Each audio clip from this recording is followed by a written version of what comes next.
todos. Boa noite, meu ídolo, o professor aí.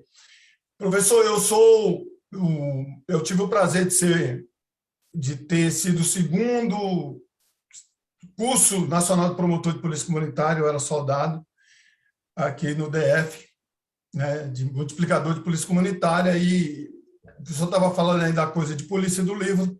Eu sou um resultado dessa estrada que o senhor está percorrendo aí há muito tempo.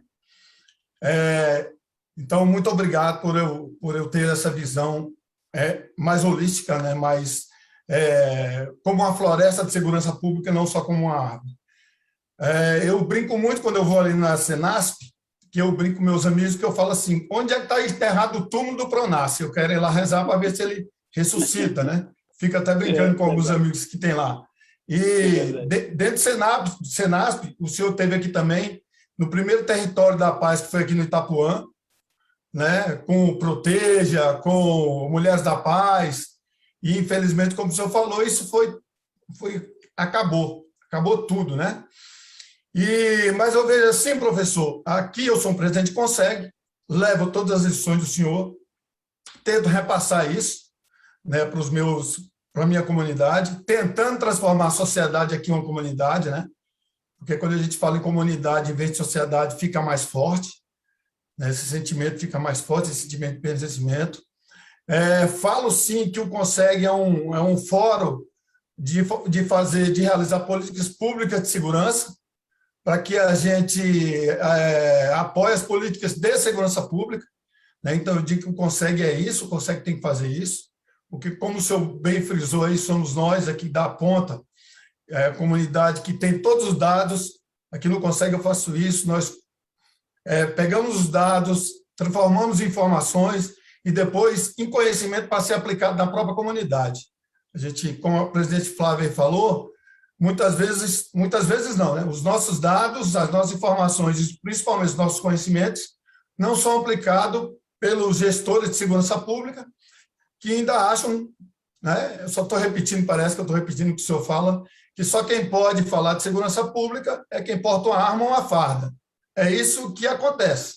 E olha que eu passei 31 anos na ponta, fazendo realmente polícia comunitária. A primeira vez que eu ouvi esse termo de polícia comunitária, ainda estava no Exército, na Polícia Militar, e eu trouxe isso comigo. Então, assim, eu vejo que os CONSEGs, eles têm que ter essa voz.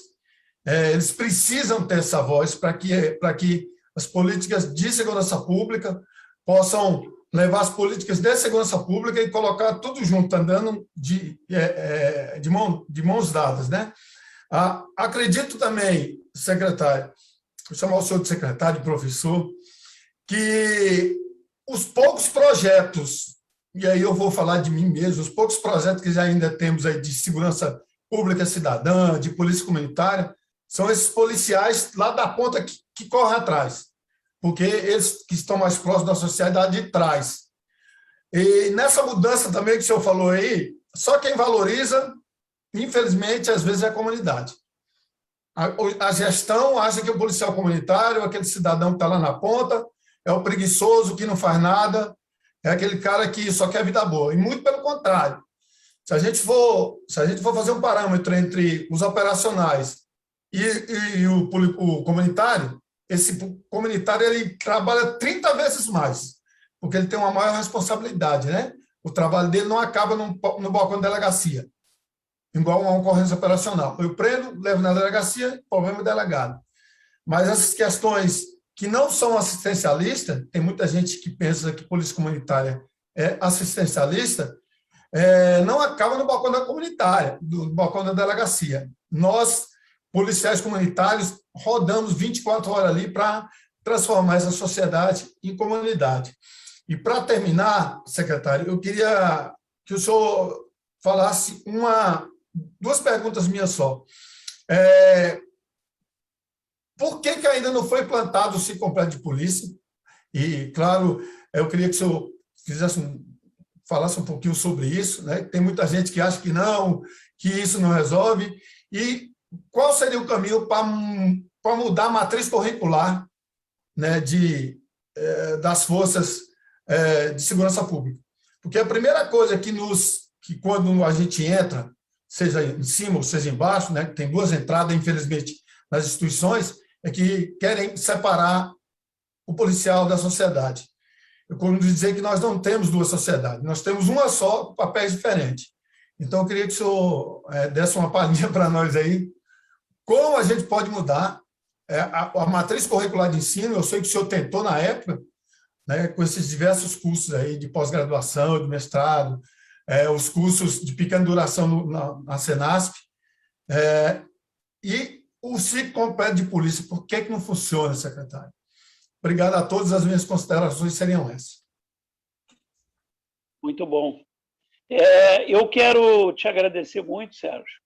Em alguns momentos da tua fala, eu fiquei verdadeiramente emocionado, porque o teu depoimento foi tão bonito, né? Depoimento de alguém que está à frente, não consegue, mas o depoimento também de alguém que passou tanto tempo na linha de frente como policial, né? E a gente vê aí uma consciência enorme da tua parte da importância de fazer essa trajetória toda, como eu digo, abraçado com a comunidade. Te agradeço muito pela tua lembrança ali desse material tão singelo que eu tenho, que eu escrevi. Não tem maior alegria, Sérgio, para um professor como eu, que tenho orgulho de ser professor, tem maior alegria do que alguém dizer, olha, eu fui aluno em algum momento e aquilo influenciou na minha vida. Esse é o maior salário que pode ter para um professor de coração como eu, né?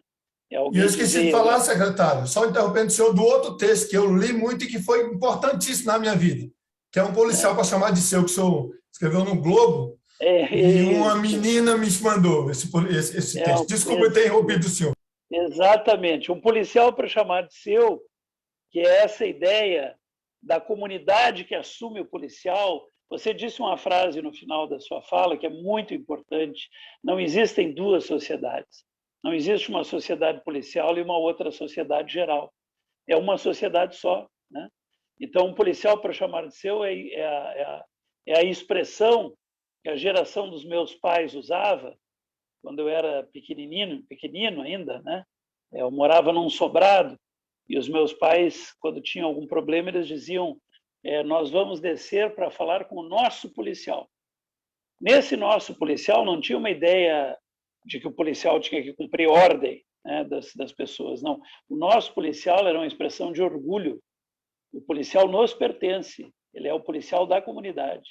Ele é nosso, ele é da nossa comunidade. Eu contei isso para a Vera Araújo, uma jornalista do jornal O Globo, e ela criou esse título, Um Policial para Chamar de Seu. Então, foi muito inspirador isso para mim e para muitas pessoas também, né? Mas eu quero, assim, agradecer pelas palavras tão significativas e tão belas que você disse, elas me tocaram muito. Muito bacana saber dessa trajetória sua também à frente, né, de iniciativas de polícia comunitária. Você disse uma grande verdade.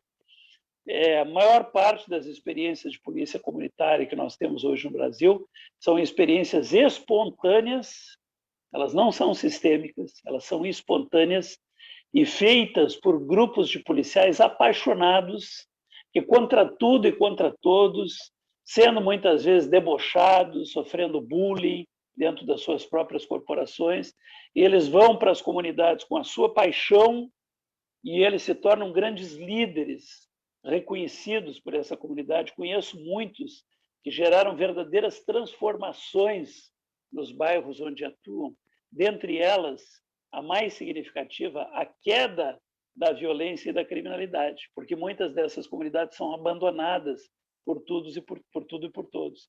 E quando tem ali um núcleo de policiais apaixonados, que vão muito mais no voluntariado do que propriamente numa experiência sistêmica, quando eles entram sofrendo, às vezes, toda sorte de agressões, né, tratados como românticos, como sonhadores, né?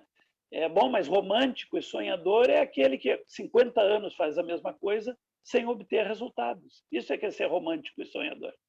Estar há 50 anos fazendo a mesma coisa sem obter bons resultados, isso é que é ser romântico e sonhador. Mesmo quando, às vezes, a forma disso é bruta, né?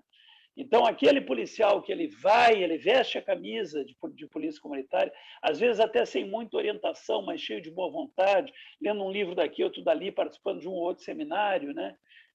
Eu conheço, ninguém me contou e eu não li em lugar nenhum, eu conheço bairros inteiros, comunidades inteiras que mudaram por conta de grupos assim. E eu só tenho que tirar o meu chapéu para esses grupos, né? Ter por eles o maior, é mais do que respeito, eu tenho veneração por esses grupos de policiais que, enfrentando todo tipo de gozação, de distrato, né, de enfrentamento interno, né, são os apaixonados, são aqueles que amam realmente o que fazem. Não estou dizendo que para amar o que faz tem que ser policial comunitário, muitos são de outras modalidades e também amam o que fazem. Mas tenho certeza que esses comunitários são os mais maltratados, os mais achincalhados e, às vezes, os que fazem o trabalho mais significativo de redução do crime e da violência. Aqueles que estão disputando os meninos com o tráfico, que estão tirando os meninos da mão do tráfico, né? Então, esses aí mereceriam que todos nós tirássemos o chapéu, todos nós tivéssemos veneração para o trabalho que eles fazem, né? E mereceriam ser abraçados pelas corporações como exemplos, para que mais gente também fizesse isso, né? Não que outros de outras modalidades não deem bom exemplo também. Toda modalidade é válida na polícia. Mas ser de uma modalidade que é achincalhada, que não é bem vista, né? Isso denota muito amor, muita resistência, muito caráter para resistir numa ação de polícia comunitária. Então, eu te agradeço por ter lembrado isso. Concluo dizendo que o ciclo completo não pega no Brasil por corporativismo, porque ele não interessa a subcorporações, né, que têm poderes e ganhos. O ciclo completo não entra no Brasil, apesar de ser o modelo de polícia do mundo inteiro. Só tem o Brasil aí, mais 2 países africanos, se não me engano, de condições muito baixas, né? Não é por serem africanos, é que no caso são de condições muito baixas. O Brasil e mais 2 países, e isso foi um desastre em qualquer lugar do mundo. Toda polícia que se preza é uma polícia de ciclo completo. Ela vai do alfa ao ômega, ela vai do A ao Z, né? Mas aí não tem competição entre as polícias? Não, ao contrário. Competição tem com meias polícias, onde uma depende da outra. Aí é que gastam boa parte do seu tempo discutindo, brigando, divergindo, né? Então, aqui no Brasil, o resgate de um bom modelo de polícia, ele não passa por casamento, porque esse casamento já não deu certo, ele passa pelo divórcio. O divórcio não quer dizer que vão brigar um contra o outro, é que vão ter vida própria. Gente, tem que ter vida própria. Cada polícia tem que ter vida própria. Cada polícia tem que ter o seu próprio cartório. Hoje, a Polícia Militar no Brasil produz uma quantidade de cartório e joga nas costas de uma polícia pequena, que é a Polícia Civil. Quando eu digo pequena, não é no sentido pejorativo. Ela é numericamente pequena. Então, basta, meu querido Sérgio, pensar nisso. Como é que 650 mil homens produzem um cartório para ser administrado por uma corporação de 130 mil homens? Não precisa dizer mais nada. Isso é o desastre, né? É a morte anunciada. E a gente insiste nisso para salvar algumas subcorporações que não querem ficar sem trabalho, né? Mas o mundo anda para frente. Em algum momento, o Brasil vai ter que ceder, deixar de ser o Joãozinho do passo errado, porque não é o Joãozinho do passo certo, é o Joãozinho do passo errado, olhar para os números, para as estatísticas e implementar modelos de polícia completa, modelos de ciclo completo de polícia, em todas as polícias. No mundo inteiro hoje, no mundo civilizado, não é polícia única. Isso é outra coisa que se discute muito no Brasil, vão ter uma polícia única. Polícia única é polícia de ditadura, seja ditadura capitalista, seja comunista, seja do tipo que for. Onde tem polícia única, tem estado policial. Não é polícia única, não. São múltiplas polícias. Não precisa chegar às 18 mil e tantas polícias americanas. É exagero, é demais. Mas são todas aquelas polícias que forem necessárias, múltiplas, altamente especializadas e com um ciclo completo, do A ao Z, fazendo o seu trabalho inteiro, sem precisar pedir licença, sem precisar depender de outra, sem precisar entrar na fila, sem precisar estacionar a viatura e ficar esperando horas e horas e horas, e eventualmente até ser maltratado, porque o cara que está lá atendendo já não suporta mais tanto trabalho, acaba virando um atendente cartorial, é um cartório tão grande que isso acaba engolfando uma polícia inteira, que tem uma tarefa extremamente nobre de investigar crimes de alta complexidade, mas é um cartório tão grande para uma polícia numericamente pequena que tem que ficar dando um jeito no cartório. Então, são esses absurdos brasileiros, né? Não vai melhorar definitivamente enquanto alguém não tiver coragem de mexer com isso. E aí eu devo dizer que nem nos governos federais em que eu participei não se teve coragem, porque o medo que se tem de lobby, o medo que se tem de corporativismo no Brasil é tão grande que tem algumas coisas que ninguém toca. Matriz curricular, para finalizar, a gente fez um grande avanço, não tinha matriz nenhuma, cada um fazia o que bem entendia. Nós criamos, no nosso período de Senac, uma matriz curricular nacional, depois ela foi corrigida 2 vezes, mas o que tem que mudar na matriz, Sérgio, é muito mais, não o que está escrito, é o que não está escrito, é o chamado currículo oculto. A nossa matriz curricular nacional, hoje, ela é muito boa. O problema é que a cultura da rua, a má cultura, tem a boa cultura da rua, as coisas boas, se aprende na rua, mas tem a má cultura da rua. A má cultura da rua, ela invade as práticas das academias policiais. E aí você estuda na sala de aula um assunto lindo de direitos humanos, de cidadania e tal, mas as relações interpessoais, o chamado currículo oculto, que não aparece na academia, são relações autoritárias, são relações que não permitem o contraditório, que não permitem o livre pensar, né? De aplastamento autoritário. Então, você estuda na sala de aula um tema maravilhoso, mas as relações do dia a dia, o currículo oculto, desmentem isso, né? Eu, só bem rapidinho, assisti uma ocasião numa academia de polícia, muito chique, brasileira, uma das referenciais, eu assisti uma maravilhosa aula de direitos humanos.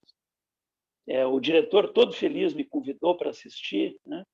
Sentamos ali discretamente na fila do fundo, e a aula de direitos humanos, esse é o currículo, essa é a matriz curricular deles, né? A aula era linda, tinha um currículo humanístico enorme naquela academia, né?